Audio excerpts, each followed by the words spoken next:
Nigeria has been engulfed in the End SARS protests, which are continuing as we speak. We had Leila Johnson-Salami live at the toll gate on Lekki talking to protesters who are not satisfied with the SARS being disbanded by the government, saying they had to go further. Where does corporate Nigeria play in all of this? Is it wise for corporations in Nigeria to lend their voice to the End SARS protests? We've seen a number of corporations actually over the weekend, from Sterling Bank to God is Good Motors to Wema Bank to a number of others, actually First Bank included, also lending their voices to the protest. So the question is there a risk of a backlash against the corporations, whether they stay quiet or whether they lend their voices to these particular movements and social issues? Joining me to discuss this is TOLULOPE OLORUNDERO, who is a public relations consultant and the founder of Nigerian Women in Public Relations. Good morning to you, TOLULOPE. Thanks for joining us. So first question I'll pose to you is, should corporations, good morning, yes, should corporations get behind social movements like End SARS, which is basically a call to action? Definitely. So one of the things I've said on social media, especially Twitter, is that organizations owe it as a responsibility to their consumers, especially for B2C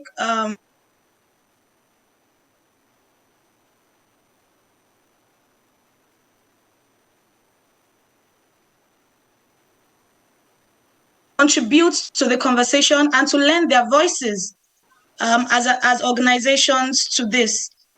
Okay, great. So, I mean, it was interesting to see the number of corporations that had lent their voice to this. Sterling Bank had an Instagram post where they were using metaphor for, COVID-19 to actually represent the SARS case. But we haven't seen this as much in the past. Why do you think Nigerian corporations have been generally slow to lend their voice to such movements? Well, I strongly think that the Nigeria business environment is really still patronizing. We are in a patronizing society where you need to understand the sense, you need to patronize a lot of people, you need to know the toes to step on and whether not to step on toes. So there are a lot of regulatory concerns for organizations, and they are considering that, and that's one of the reasons many of them are not deciding to take a strong stance against during this protest. And it is understandable. As a public relations consultant, we understand that we cannot encourage to at the risk of losing your join a protest. However, there are for organizations to contribute to the conversation without putting their brand at risk. And this is something that Sterling Bank has done. We've seen the video from God is Good, where they've shown a list of names of Nigerian youth who have been brutally murdered, who have been harassed, who have just been stripped of their human rights by officers of the Nigerian police. And we strongly are behind these organizations. And if you follow the trend on Twitter, we have people who are now listing out the names of organizations who have contributed, who have lent their voice to this protest. And we have told ourselves as youths that we are going to support their businesses as well, because we will remember them when they stood by us during this time. Thank you for that. As we look at this, I want to bring a parallel between what we're seeing here from Sterling Bank, Wema Bank, First Bank, and all these other brands with the Black Lives Matter, movement that's going on there. I want to throw this to you, whereby because of the complications, and you talk about patronizing business, if we're looking at the Black Lives Matter protest, the language of Black Lives Matter supposedly appeals to humanity. Lives have value. So the argument is it might be easier for corporations in the US to get behind that versus an End SARS, which can be seen as more aggressive. You're calling for, disbanding a government security agency, putting people out of jobs. Where do you, as far as comparing these two branding languages, where do you stand on which could be easier to get behind, or is there any difference at all? Okay, so the first thing I will say is, if you are a business owner and there is a unit within your organization that has consistently proven to be a cancer in your organization, I'm not sure anybody has to convince you to completely cut off that unit.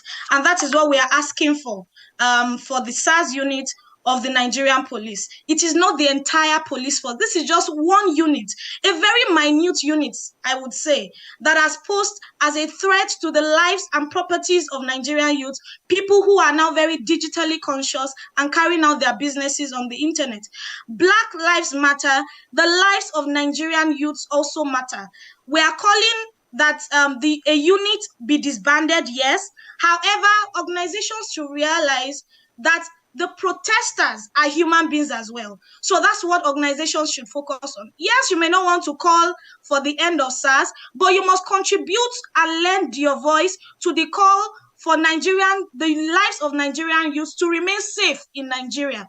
If any organization in Nigeria added their voice to the clamor for Black Lives Matter, it will be completely hypocritical for you to now keep quiet when Nigerians in Nigeria are saying that their lives are at risk. They are the ones paying you. They are the ones putting their hands in their pockets to support your businesses, and then you are saying that Black lives in the US matter, but the lives of Nigerian youths in Nigeria don't matter. No, we say that you should support the protesters, not necessarily the protest. And people must be able to separate issues, okay?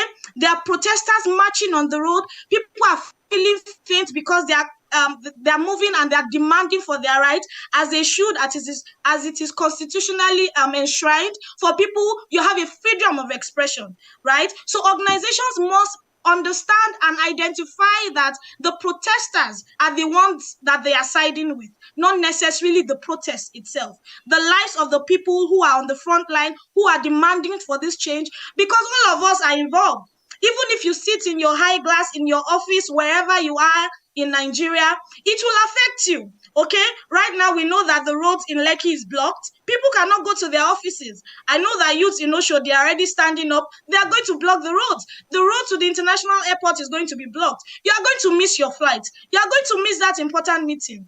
Okay, so it will touch everybody, and that's the essence of the protest. We want it to touch everybody, including organizations, including the executives, including business owners, including politicians, including technocrats. It must touch everybody. It is when it touches them, then you will understand the clamor. You will understand that owning an iPhone does not mean that the person owning it is a Yahoo person. Many of us now do businesses online. If you don't have a phone, you cannot do business online, right?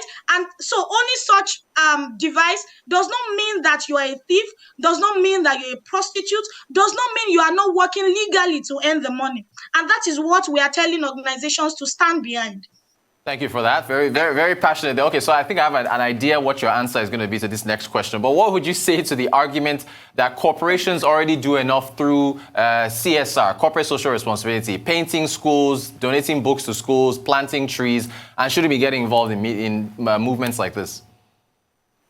Well, so, there's a language now where we say that people do performative activism. You're just performing for an audience.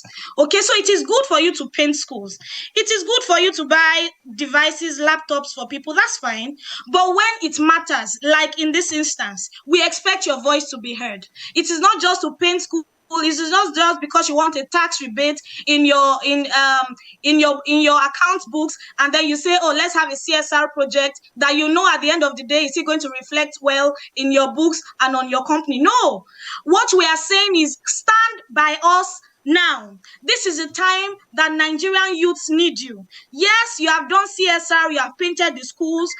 Every year you have to paint the schools because those paints will fade, and you have to do it again and again and again. But if one life is lost, like we lost Jimoh Isiaq at Ogbomosho on Saturday, you cannot bring it back.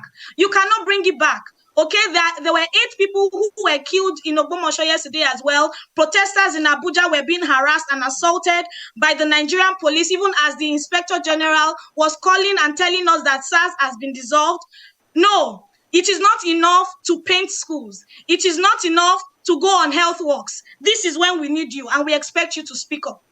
Thank you for that. So do you think more brands will get behind the movement? We've got, I think, Sterling Bank, Wema, First Bank, God is Good Motors. Do you think more might as things progress, do you think that might happen? Oh, I guarantee you they will stand up. So from Saturday till now, because I'm a little bit active online, from Saturday till now, I can tell you that at least 10 communications professionals who are working within organizations have reached out to me to ask for my opinion. My boss is asking me, what should my company do? My boss is asking me, how do we ensure that we don't put our brands at risk if we want to lend our voice to this protest? And we've given ideas, we've given suggestions. You don't necessarily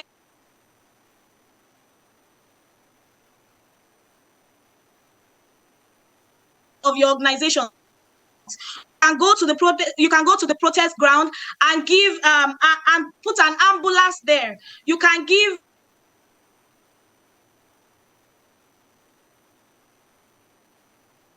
on the ground. You can foot people's bills. You can provide legal assistance because protesters are being arrested. You can do all of that without mentioning NSAS. Communication is not just about what you say. It is not just about what you say. It is about what you do, when you do it, and how you do it. Those to expect organizations to do now. And I can guarantee you in the coming days, we'll begin to see more organizations putting their joining this and supporting the protest as we go along.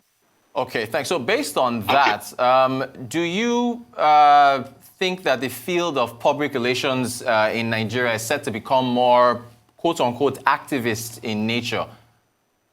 Not necessarily, right? Not necessarily. However, what professionals in public relations are committed to doing is to continuously point out the errors of politicians, of technocrats, of Nigerian leaders, of business leaders who are not effectively utilizing the tools of public relations, who are not effectively utilizing the tools of communications to address issues that are generational. Okay, one of the things that we have said vehemently in time past is that media aides of politicians, they should not just be journalists. Public relations professionals are the ones who are coached, who are trained to know how to speak the language of the people. We are the ones who know how to manage stakeholder relationships, not journalists, I'm sorry to say. Okay, and that's one of the things that we have started to do in the professional body, in clusters like Nigerian Women in PR, in clusters of professional groups of public relation people. We are saying, we are speaking out amongst ourselves, and we are encouraging ourselves. Go on your social media pages and educate the public. First of all, let them understand the essence of the profession. When they understand the essence of the profession, they will know when to call on us to say, come and help us do XYZ. Public relations professionals are not the ones that will instigate the public. They are the ones that will tell you, if you are going to a house of money, you don't dress gaily as if you are going to a party. You go there dressed as if you actually want to mourn people. We are not going to tell you that when you go to the site of a plane crash, you wave to people as if you're on the campaign ground. No, you must comport yourself in light of the situation. Okay? And that's one of the reasons why we are a little bit not particularly happy with the response of the government across all the levels, both the executive, the legislature of the country. Our senators have refused to speak out. We saw one of them on Friday telling us how he went for an outing with another senator when people in your constituency are on the road shouting and crying. They are being tear gassed, they are being harassed, and people are putting out photo shoot pictures telling us they are going for lunch outings. That is complete insensitivity of the constituents who voted these people into office. And that's what public relations professionals are doing. We are not activists, but we are able to identify the instances where people who can use the tools of our trade are not using it effectively. Great stuff. Tolulope, very passionate. Tolulope OLORUNDERO, public relations consultant and founder of Nigerian Women in Public Relations, making the case that corporate Nigeria should actually get more involved in movements like NSARS. Thank you so much for your time, Tolulope.